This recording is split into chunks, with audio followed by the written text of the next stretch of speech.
picture this. It's 3:00 a.m. on October 6th, 2025. You are in the Gandhi Vihar area of North Delhi. The city is just completely asleep. And then suddenly the silence is totally shattered. Right, just a massive explosion. A violent explosion absolutely rocks this apartment building.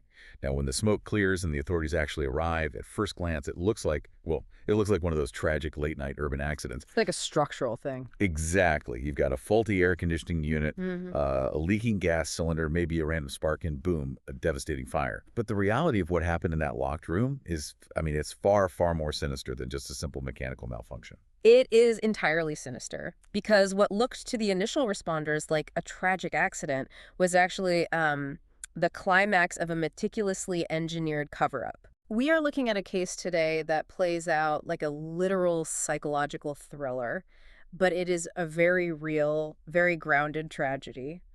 And it's a case that forces us to examine some incredibly dark questions about digital consent, the psychology of extortion, and just the absolute catastrophe that unfolds when someone decides to completely bypass the justice system to solve a problem. And that is exactly our mission for this deep dive. Yeah. We are going to unpack a chilling true crime case where a 21-year-old forensic science student tried to weaponize her own academic knowledge to basically stage the so-called perfect crime against her boyfriend. Which is it's wild to think about. It really is. So as you're listening to this, I want you to ask yourself, have you ever wondered how easily a single digital secret could spiral so far out of control that it ends in a devastating explosion? Well, you are about to find out. Right. And to understand the mechanics of an explosion at 3 a.m., we have to kind of rewind and look at the underlying structural weaknesses of this relationship. Yeah, the foundation of it. Exactly. And the timeline here is incredibly compressed. It begins just a few months earlier in May of 2025 in Noida. Right. So we have 21-year-old Amrita Chauhan. She is a BSc forensic science student, and she is applying for a job as a receptionist. And at this job interview, she meets 32-year-old Ramkesh Meena. Okay. Now, the sources note Ramkesh is a UPSC aspirant. And for those who might not know, the UPSC is India's incredibly grueling civil service examination. It requires years of intense, isolated study. The pressure is immense. Oh, absolutely. It's a massive undertaking. Right. Yet, according to the sources, the chemistry between the two of them was instant. They exchanged numbers, they start dating, and by August, we're talking just 3 months later, they are already living together in his flat in Gandhi Vihar. Moving in together after a matter of weeks is, it's a classic hallmark of a highly volatile dynamic. Oh, yeah. The acceleration phase is blindingly fast, leaving literally zero room to establish baseline trust or, conflict resolution skills. It's like they were driving a car at 100 miles an hour with no brakes. That's the analogy I keep thinking of. Or honestly, it makes me think of mixing household chemicals. Oh, that's a good way to look at it. Right. It's like mixing bleach and ammonia. Separately, they're just two completely normal things. A guy studying for a massive government exam and a younger forensic science student. But you mix them together in a confined space without any ventilation, without any foundation of trust, and you instantly create a highly volatile, toxic environment. You have Ramkesh, who's 11 years older, locked into this high-stress study vacuum. And then you have Amrita, much younger, very active on social media, posting these Bollywood lip-sync reels. It is a massive clash of lifestyles and priorities. It is. And in the midst of that high-pressure environment, a really dark secret was brewing. During their time living together, Ramkesh was storing intimate photos and videos of Amrita on his personal hard drive. Yeah. Now, from an investigative standpoint, the sources conflict on the origins of these files. Some accounts suggest they were recorded secretly, entirely without her knowledge. Which is horrifying. It is. But other sources indicate that they were initially recorded with her explicit consent during their private moments. But, regardless of their origin, by September, the dynamic had completely shifted. Amrita became uncomfortable. She repeatedly asked him to delete the file. Okay, let's unpack this because I really need to pause this right here. I want to push back on something that often gets lost in these discussions. Sure. When we talk about whether the photos were initially consensual or not, it can sometimes, it can blur the reality of the offense. It does not matter if they started out consensual. Once consent is revoked, it is revoked, period. Ramkesh flatly refused to delete them.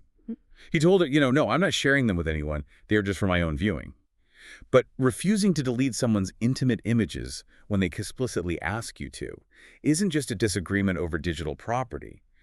It is crossing a massive boundary. It is a profound exertion of power. That power dynamic is exactly what we need to analyze here. It is entirely about control, and that becomes blatantly obvious as we move into early October. Amrita begins to distance herself. She's emotionally and physically pulling away from the relationship. Okay. And Ramkesh's reaction is to become intensely insecure. He starts desperately sending these intimate videos back to her. Which is just such a transparently manipulative move. He's essentially weaponizing her own image against her. Yes. If we look at this objectively, how do we draw the line between a bitter, messy breakup and criminal extortion? Well, the line is crossed right here. It is a clear blackmail tactic. Yeah. He is communicating a very specific threat. Look at what I possess. If you leave me, I have the power to utterly destroy your social standing. He was basically using her private moments as a tether to force her to stay compliant. Wow. And in a society where the burden of shame in these situations disproportionately falls on women, that is a terrifying, paralyzing threat to hold over a 21-year-old's head. Terrifying enough that she felt completely trapped. Yeah. So Amrita flees. She leaves Delhi and goes back to her hometown of Moradabad in Uttar Pradesh. And in her desperation, she reaches out to her ex-boyfriend. Right, because isolation makes individuals highly susceptible to making catastrophic choices. She confesses the entire blackmail situation to this ex-boyfriend, a 27-year-old named Sumit Kashyap. Now, Sumit is a local gas agency manager. He literally distributes and manages highly flammable cylinders. Which is quite the detail. Yeah. And Sumit's reaction is not to say, hey, let's go to the cyber police, which is the only legal, safe way to handle digital extortion. Instead, he gets furious. He decides they're going to handle this themselves. Yeah. They bypass the law entirely. Exactly. And he recruits a friend of his, 29-year-old Sandeep Kumar. Now, Sandeep's background is also fascinating. He's an SSC CGL aspirant, so he's studying for another massive government bureaucracy exam. But he also works as a contractual employee at the police lines. Which is a staggering detail when you think about it. You have a forensic science student, a gas agency manager, and an employee working directly adjacent to the police force. They all possess specialized knowledge of how systems work, and yet they form this incredibly reckless trio. It's unbelievable. But it is crucial to understand the escalation here. Yeah. Their initial plan was not murder. Right. And this is the pivot point. On October 5th, Amrita actually goes back to Ramkesh's flat alone. Her entire mission was just to quietly steal the hard drive, sneak in, take the drive, eliminate the digital threat, and just walk away. But this is the crazy part. She couldn't find it. And if we connect this to the bigger picture, that failed robbery on October 5th is the psychological point of no return. Because she couldn't quietly steal the drive, the panic set in. Right. The trio realized that stealth was no longer an option. If they wanted those files gone, they were going to have to physically force Ramkesh to hand them over.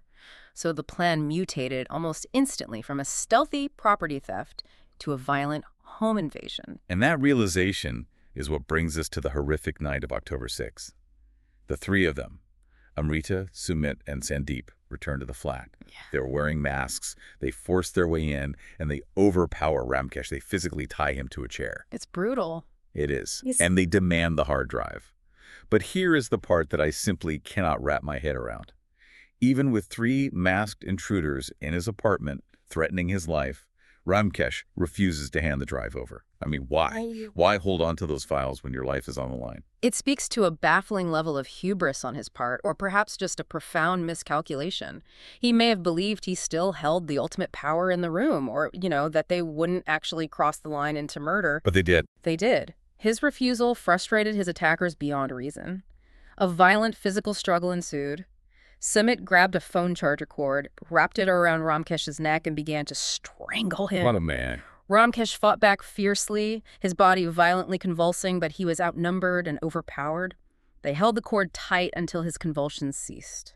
It is absolutely brutal. So now, this trio has crossed the ultimate line. They have a body. Yeah.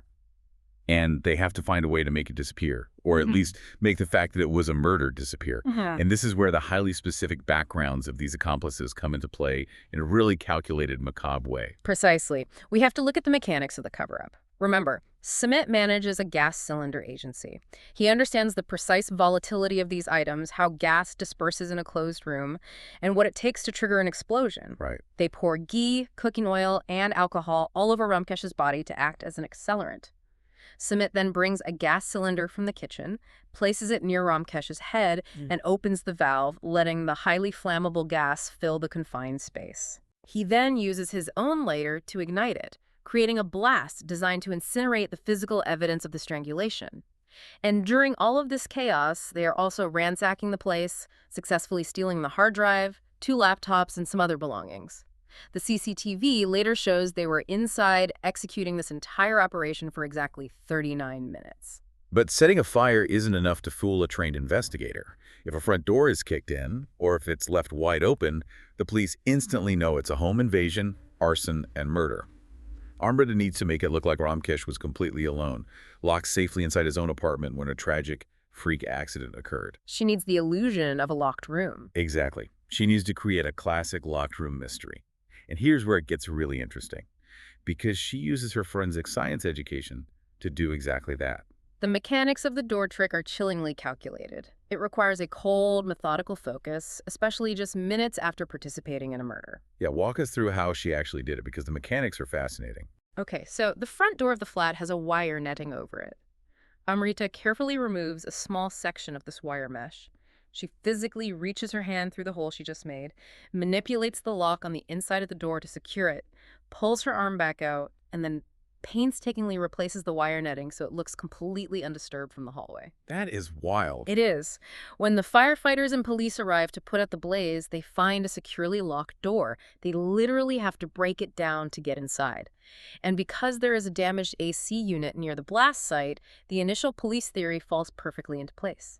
The AC unit malfunctioned, threw a spark, ignited a leaking gas cylinder, and killed the poor guy locked inside his own home. And it worked. Yeah.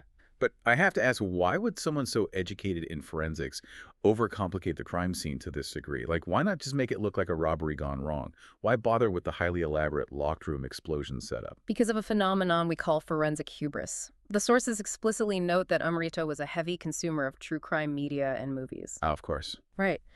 When individuals, especially those with a foundational academic knowledge of forensics, attempt to stage a perfect crime, they very often outsmart themselves. They try too hard to mimic the intricate, mathematically perfect plots of television shows, and in doing so, they leave what investigators call blue line traces. Okay, wait, what exactly is a blue line trace in this context? A blue line trace is an abnormality that stands out to an investigator precisely because the scene looks too perfect, or it features highly unusual mechanics that contradict natural entropy. Interesting. A real accident is chaotic and messy. A staged scene often has contradictory physical evidence. For example, an exploded room with a door where the wire mesh has been perfectly meticulously realigned but structurally weakened. It is an artifact of human intervention trying to mimic a natural state. And that hubris is exactly what led to the entire plot unraveling, because this perfect plan fell apart incredibly fast. First of all, Ramkesh's parents immediately suspected foul play. They knew their son, they didn't buy the freak accident theory for a second, and they pushed the authorities to dig deeper. So the police go back to the scene, and they look much closer at that door. And that is exactly when the locked room illusion breaks. The police realized the wire netting had been tampered with. But more importantly, they analyzed the mechanics of the tampering. The hole that had been created to reach the internal lock was very small. Right. It was physically too small for a typical adult male's hand to fit through and manipulate the mechanism. That physical evidence immediately pointed away from a random male burglar and directly toward a woman.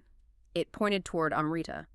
But the absolute fatal flaw, and honestly, for a student studying forensic science, this is a staggering, almost unbelievable mistake. She brought her personal cell phone to the murder. It defies all logic, especially for someone actively trying to evade digital detection. Right. How does someone who studies this stuff make that mistake? Is it just the cognitive load of the moment? The stress? I mean, regardless of why, the police pulled the cell tower data for the Gandhi Vihar area for the night of October 6th, and boom, Amrita's phone is pinging right at the crime scene at the exact time of the fire. Yeah.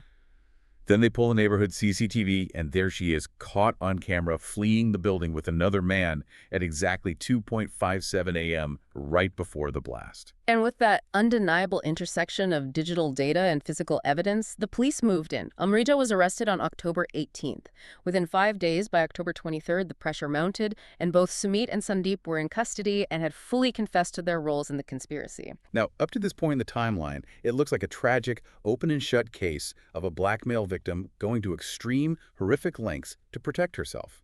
You have public sympathy that might be heavily divided, but obviously legally condemning Amrita for premeditated murder. But then, the digital forensics team finally cracks that stolen hard drive that they recovered from the trio. Yeah. And what they find completely shatters the narrative. What is fascinating here, and profoundly disturbing, is the true scale of Ramkesh's digital hoarding. When experts analyzed that drive, it did not just contain Amrita's intimate files. It contained obscene, intimate photos and videos of 15 other women. 15 other women. That is insane. It completely reframes who Ramkesh was. He wasn't just a desperate, heartbroken boyfriend making a terrible, impulsive decision to blackmail his ex to keep her around. He was a serial predator. Exactly. This was not an isolated incident of a relationship turning sour. This was a sustained, systematic pattern of predatory behavior. He was collecting and storing unauthorized private moments of multiple partners over an extended period. But the sources point out something incredibly sad and deeply frustrating about this discovery. Out of those 15 women on the drive, the police could not identify them because not a single one of them had ever come forward to file a complaint. Which, and this raises an important question, brings us to the agonizing reality of societal stigma and what we might call the silencing mechanism. Why didn't 15 different women complain? There are two terrifying sociological possibilities here. Okay. The first is that they did know about the files, but the fear of their reputations being ruined kept them completely silent. In many cultures, the stigma of having intimate photos leaked is treated as a permanent stain on a woman's character, rather than properly viewed as the crime of the person leaking them. The fear of victim blaming is paralyzing. It's a silencing mechanism that protects the predator and totally isolates the victim. Precisely. But the second possibility is even more unsettling to consider. Some of these 15 women may never have even known they were being recorded in the first place. Oh, God. Ramkesh could have been secretly filming them, hoarding these files as digital trophies or potential future leverage, completely without their consent or knowledge. That is just bone-chilling. To think there are people walking around today who have absolutely no idea their most private moments were locked away on a hard drive in an apartment they haven't been to in years. Right. And before we conclude, we need to address a bizarre timeline note from the sources that really contextualizes Amrita's isolation. Yes, I am so glad you brought that up because I wanted to mention this. Even though the crime occurred in October 2025, the source mentions that Amrita's family had completely disowned her via a newspaper ad back in July 2024. Which is more than a year before the murder. Exactly. Long before she ever met Ramkesh. They took out a formal advertisement, legally and publicly, severing all ties with her. Her life was already fracturing long before she entered this volatile dynamic. She was completely isolated. Which forces us to synthesize a very complex, devastating dual reality here. On one hand, Ramkesh's actions as a serial digital violator were abhorrent and deeply damaging. He created a hidden web of exploitation. On the other hand, Amrita's decision to completely bypass the law, to recruit accomplices, and to orchestrate a premeditated murder did not deliver justice. Oh. It only succeeded in destroying multiple lives permanently, including her own, and taking the life of her blackmailer rather than bringing his crimes to light legally. So as we wrap up this deep dive, what does this all mean for you listening to this right now? I think this case forces us to confront the terrifying reality of our own digital footprints. We share so much of ourselves, sometimes incredibly intimately, trusting that those moments are safe. But the absolute necessity of digital consent and understanding the boundaries of what happens when that consent is violated is something every single one of us needs to be hyper-aware of. We carry these devices in our pockets that are capable of capturing our most private moments forever. And that leads to a much broader, chilling reality about digital inheritance. You know, when we pass away, our physical belongings are usually boxed up by our families, sorted through, and eventually fade away. But our digital hard drives and the captured secrets of everyone we ever interacted with often outlive us. Yeah. Those 15 women on that hard drive were trapped in a digital vault they didn't even know existed. Today, that drive is likely sitting in a police evidence locker, preserved indefinitely. It leaves you wondering about the future of all our data. When our physical lives end, our digital files remain behind, sitting in a landfill or an evidence room, just waiting for someone to plug them in. How much of your digital legacy is out there, immortalized on a device you've never even seen?